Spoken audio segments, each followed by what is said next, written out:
गोटे गाँव रामू नाँ रे गोटे अलसुआ लोक रोला। से संपूर्ण भाव सुस्थ थिले मध्य से भिकारी भलिया जीवन काटुला। माने से किछि काम करने को चाहू नथिला। आउ से सबुबेले पर उपरे निर्भर करुला। दिने ताकू किछि खाइबाकू मिलिलानी। से बुलु बुलु गोटे बगीचारे पहुँचला।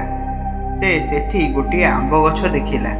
जेतबेले से आंब गछ को आंब खाइबाकू चढ़ुला, सेही समय रे से बगीचार माली ताकू देखिदेला। सेतबेले से ताकू धरिबाकू आसिला। रामू गछरू ओह्लाई पाखरे थिबा जंगल भितर को धाइला। किछि बाट गला परे से गोटिए कोकिशियाली देखिला। से कोकिशियालीर मात्र दुईटी गोड़ थिला। कोकिशियालीटी घुसुरी घुसुरी जाउथिला। रामू भाबिला ए कोकिशियालीटी किपरि निजर जीवन यापन करुथिबो, आउ हिंस्र जंतुक ठारू निजकू किपरि रक्षा करुथिबो।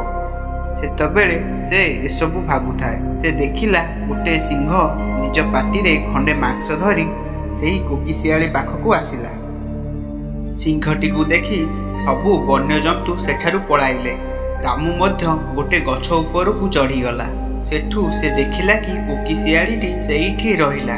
किंतु तापरे जहा हेला रामू ता आखे की विश्वास करि पारिला नाही। सेही सिंहटी आसिला। ता पाटिरे थिबा मांसटी को कोकिशियाली आगरे रखी चलीगला। यह देखि रामू आश्चर्य होईगला। किंतु ताकू खुशी भी लागिला कि भगवान समस्त को बनईछंती। से समस्त देखाशुणा पाई किछि ना किछि निर्धारित करिछंती। आउ से निज विषय रे भाबिबाकू लागिला कि ता पाई मध्य भगवान किछि ना किछि भाबिथिबे। से सेही जंगलरू बाहरी आसी गोटे जगार बसीगला। आउ अपेक्षा कला कि ताकू किए खाइबाकू देब। तार विश्वास थिला कि ताकू खाद्य देबाकू ईश्वर काहाकू ना काहाकू पठाइबे। 2 दिन पर्यंत रास्ता कड़े खाद्य खाइबाकू बसी रहिला। तार विश्वास थिला कि ईश्वर काहाकू ना काहाकू खाद्य देबाकू ता पाखकू पठाइबे। किंतु शेषरे से निजर भोक को सही पारिला नाही। आउ से खाद्य संधान रे से रास्तार कड़े कड़े चलिला। रास्तारे गोटे साधुंक सहित तार भेट हैला।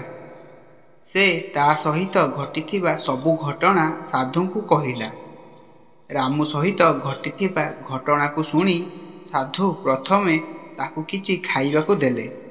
खाई सारिबा परे रामू साधुंकु पचारिला, महाराज भगवान से कोकिशियाली उपरे दया देखाइले, किंतु मो उपरे नुहे। हेले काहींकी मोर साहाय्य पाई काहींकी काहाकू पठाइले नाही। रामूर कथा सुनी साधु जनक हसिकी कहिले, एहा सत कि भगवानक पाखरे समस्तक पाई किछि ना किछि उपाय अछि। आमे भी जानिचु भगवानक इच्छा बिना किछि भी हुए ना। किंतु पुओ से चाहंतीनी कि तमे कोकिशियाली भलिया रुह। से चाहती कि तुमे सिंह भलिया रुह आउ निजर जीवन यापन कर। एही कहानी शिखिबाकू मिलिला कि भगवान ही आम समस्त को तैयारी करिछंती। जेउ व्यक्ति कौनसी प्रकार विपद को भय न करी ताहार मुकाबिला करिथाए एवं जहार बुद्धि एही समय रे अत्यंत प्रखर बेगरे काम करिथाए, सेही भलिया व्यक्ति विपद को मध्य परास्त करि दियंती तथा से सर्वदा खुशी रहती। किंतु जेउ व्यक्ति जहा भाग्य रे लेखा होइथिबो ताहा ही हेबो एपरि भाबी हाथ गोड़ जोड़ी बसिथिबो, सेही भली लोक माने बर्बाद होई जाआंती।